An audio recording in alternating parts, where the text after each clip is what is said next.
What's up, guys? So I'm really excited about this lesson in particular because I'm seeing so much improvement in my students whenever we approach linear drumming like this, right?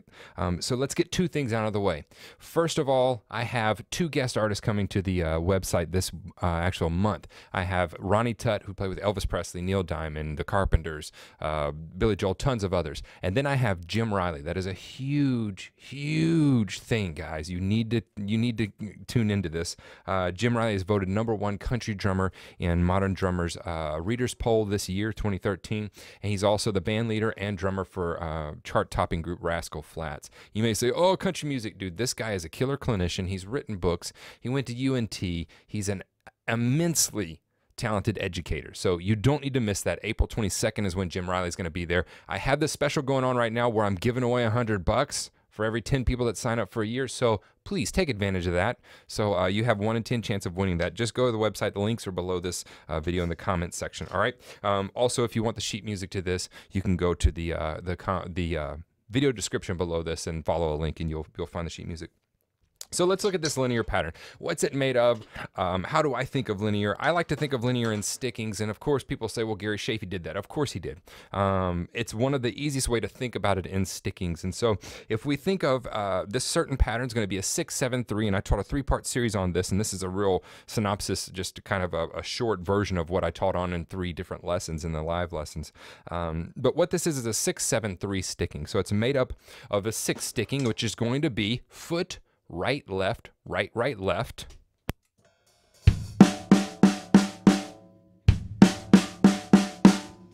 A 7 sticking, which is foot, right, left, right, left, right, right. And a 3 sticking, going back to old John Bonham triplets, is going to be foot, right, left. Now, what do we do that? Why do we learn linear that way? Well, the reason we learn linear that way is because by the time we get to the end of learning this, we have 3 different words that we can rearrange and put into different phrases. So it can be 7-6-3, it can be 3-6-7, as long as we're in 16th notes, and we know that 6 + 7 + 3 = 16, we're always going to come out even, right? So we have infinite possibilities once you start adding accents and embellishments onto the grooves and the patterns that you come up with. You have tons of possibilities. All right, so let's look at this. We're gonna build this to a groove, but first let's put this pattern together. It's gonna go 6-7-3. So we'll do the 6-7, then the 7, and then the 3.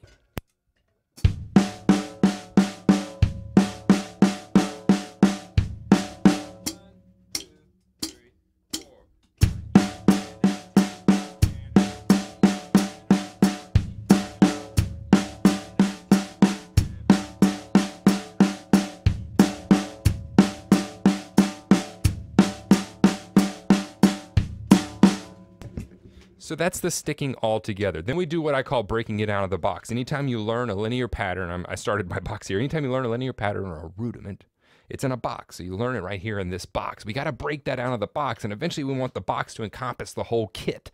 Okay, so if we break it out of this box, I would take my right hand, move it to the floor tom, leave the left hand on the snare drum. That would be my first step to breaking it out of the box.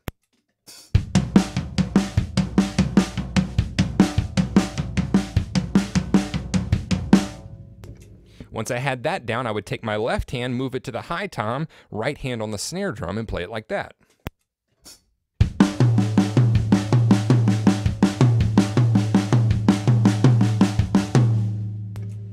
Once I had it like that, I'll move my box all the way to here and incorporate 3 voices.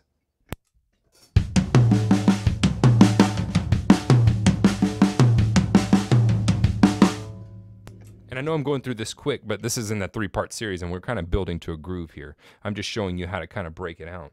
Then I would take it and move it to 4 voices.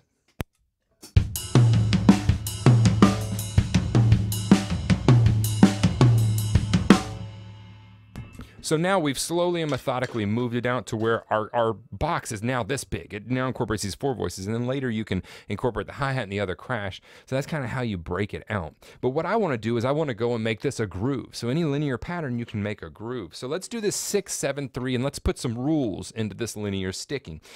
Let's say that every single I hit with my right hand is going to be on the right cymbal bell. accented, and then every double, the second of that double will be accented, if that makes sense. So this is what the pattern would be real slow.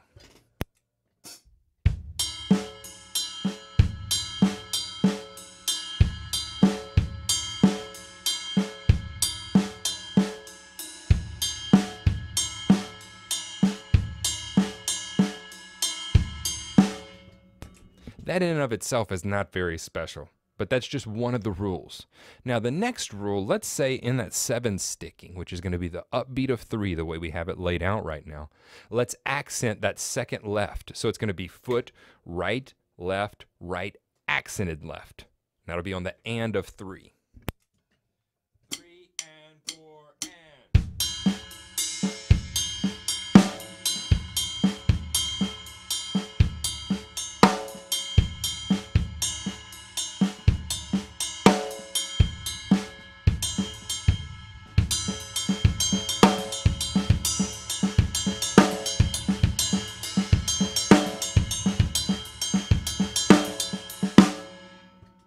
So now we've got kind of this linear groove going on. We can move that to the hi-hat.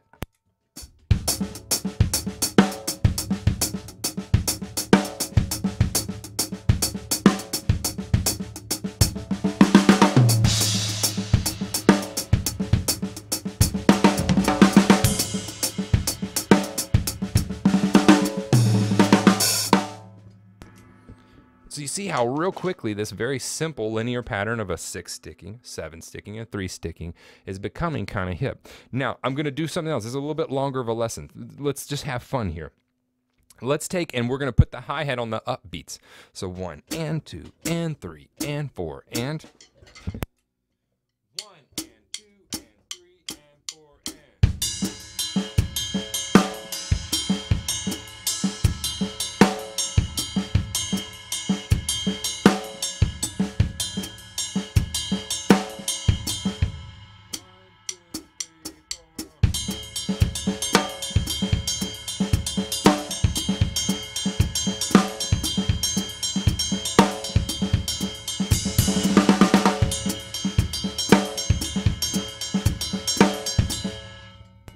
That's getting to be fun. I did the last lesson I did on this in the drum sessions.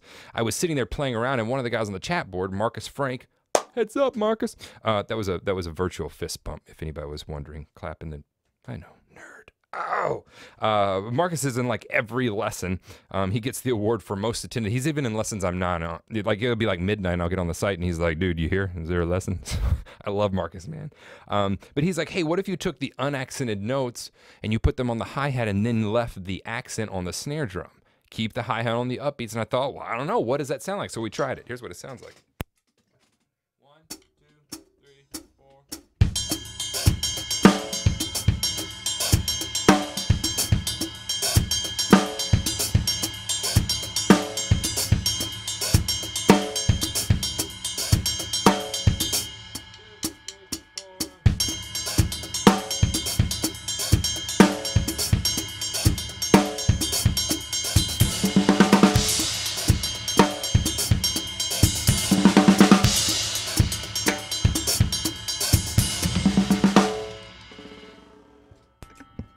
All of a sudden, we started off with this simple sticking of 6 and 7 and 3, which in and of themselves are not hard, and we build it into something that's killer. We build it into something that's with infinite possibilities. Now you might say, okay, well, that's a cool pattern. Yes, that's a cool pattern, but that's my pattern, and that's one that Marcus helped me come up with. Now, what else could we do? Well, as long as we know that 6, 7, and 3 make 16, then gosh, well, we could do 7, 6, 3. Or 7, 3, 6.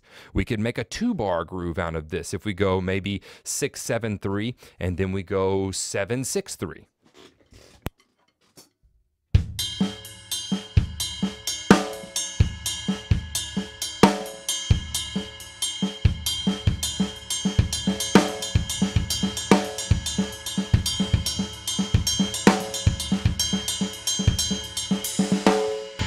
So we have a longer groove now, okay? So you can do anything, you can do any combination of these that you want.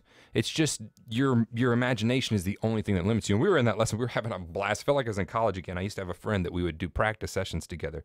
And he'd go, dude, what if I did this accent? What if I embellished it here? What if I did? And we'd just be in there for hours throwing these patterns back and forth. And when we came out, we'd both just be exhausted. We'd be like, that was so fun. So if you have a friend, get together with them, learn the same pattern, and then throw it back and forth so that both of you can kind of glean and learn from each other. So that's what I love about drummers. We like to be a tribe. We like to hang together. So that's kind of the linear pattern for everybody. Anyone can learn those 3 little stickings, and then it's just a matter of learning them well enough to apply them, okay? Please don't forget about the special going on, as well as don't forget about Jim Riley. I think he's going to have an update for us here on the YouTube channel to say, hey, he's a huge, huge name in drumming right now, and we're going to have him for a 30-minute lesson and then a 30-minute Q&A session. So you're actually going to get to talk to him via chat board. That's awesome. I wish I would have had that whenever I was first learning and growing up to learn from guys like Jim and Ronnie. So awesome. I will see you guys next time.